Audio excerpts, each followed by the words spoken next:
Tukua koloria ki he langitau kakapa. Ka koe awhioanga. Oi o tua ko tau mawhito. Whatapu ni kia whatawhihi o lapa. Whanau pia moe makapuna hu iki. Mua e whawhalangilangi. E tau mua waka, e tau kātoanga. Ka koe kātoanga tariui. I e wharewe o tua. Ka koe wha. Koe pōni.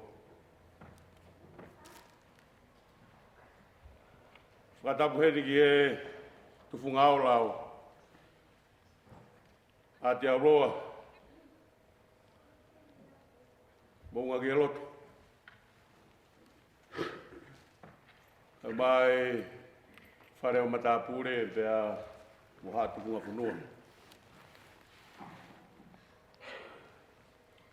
Tukuma ke u whatapu mawa. Ki he pekia. Ka koe Kalofiama na ere mu. Ka koe tō tau kete.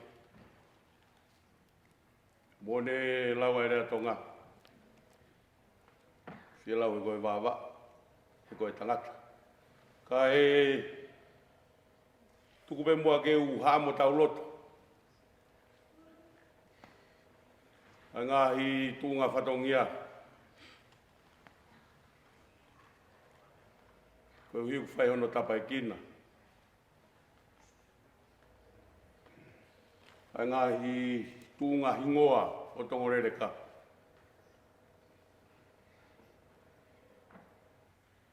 Pouanga, tafoki tau. Tukua ke whai whatongi harikirike pōkoini. Whakawhetai ki lang tau potu. Koe uhi koe kau taura eike o e pōkoini. Whai whikau sea. Kai ke ua whuai. Ke nātu peke ke la. Koe huru o kātaki. Ngari maa uloloa e pō mono ngā whawhatongia. Aku tala e hoto tangatau kita. Ko hai tū tene whakasisi ia. Ai whanau tama e api ko nā fualu. Kai ke ua whuai. Lotu nā mou whai.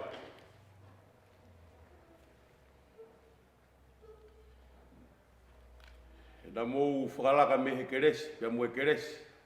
Wana e ako i peke mou longo pe. Ka rea pe o mou ngā ue.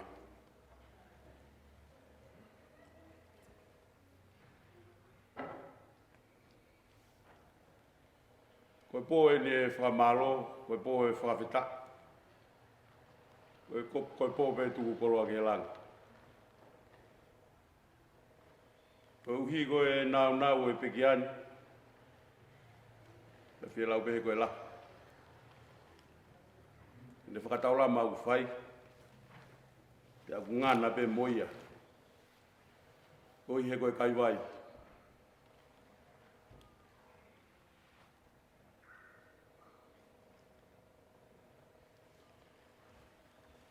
Kai ke ulawa whakamatala i pite utu mei whe.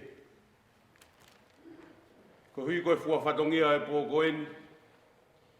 Whakafofonga e hoi ki whahu. Kai ngā mo e mahani. Tau te whitu. I he wita upe mo e whanau paea. Kai koe tengi hia e whangamokopuna kuongo. He koe tā kuo. He koe more e koloa ka koe more e mo ui.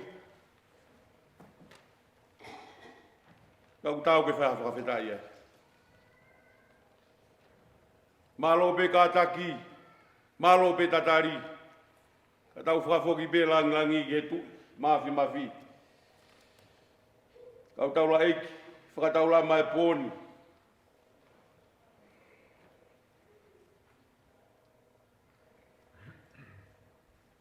Na e ongongoa ai whaingata a. Koe hake pe au pe tō e po uri. Peange ha fotu whakafonua mo ngā ke whamiri ke kaka. Pea sio ke hongo sia e sino ke ngau e ka whai.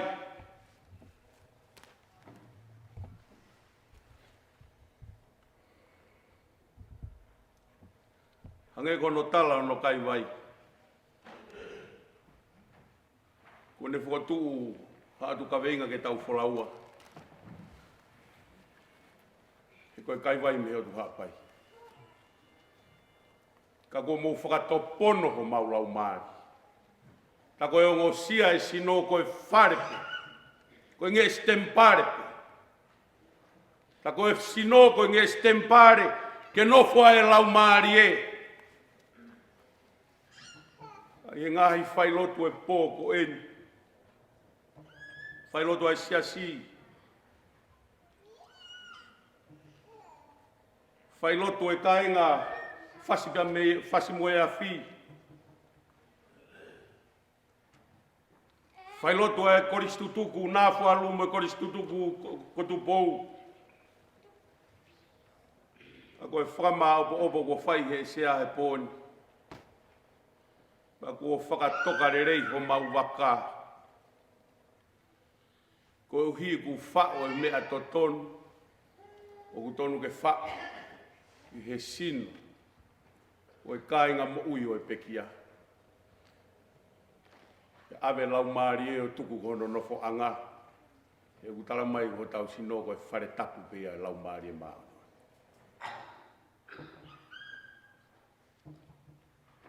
Whamalo lahi atu. Whakafofonga i ngahi tuunga. Ko tau pō whakaosi e. Ia moe pekia. No tonga kukei o lunga hono sino kere kere. Whamiri. Maheni. O wana angalo e whanawhana mea e kau taula iki. E koe wholau na e whai he eki wakani, na e tau whonua pei mamani. E koe whakataulama na e whai kau taula eki he pōni. Tamua ia ki he wani. E mōni e lau a eki, i ene kosperi. Ta koe whitu ia ke tau fuafua kumi ki ai. Ma ne toki whakai. Ai tōnou nou e whamiri, whamore more a kau taula eki nā ku whaha tōnou nou. Na whakamore more a ka pau e tōnou nou ha mau fua whatongia. Tuku ke hoko e keresi, lerei ai o tua. Nā mou tō matakakano he pōni. E ne whakaako e mea nai tae au. Whakalawa e mea nai tae lava. Na whakama oni, ai mea nai tae maa ono. Rewe rewa e malanga kau tatau atu. Ko e tutu uni o e apongi pongi. Ko e malanga o Siosifa. Mas, Heimuli, e whakahoko ia he taimi hongo fulu. Hongo fulu, kamatai e malanga, e tau toki whakao si hono whatongia, si hono tokoto anga, i he mala e pei papatoe. Ka taki pe, ka pau ku maa uloloa, o eki moe kainga, pia i pe teu ai whanau, o whakamoko puna. Whai ha whakamamalo, a mau ka whoki atu. E tau whakaamu ia ke hifu hatāpua ki meilangi mo hakeresi. Whakaola e malo higa mahalo e who'o a pongpongina, ko hiwa no ngahi ngawha whatongia tatau atu.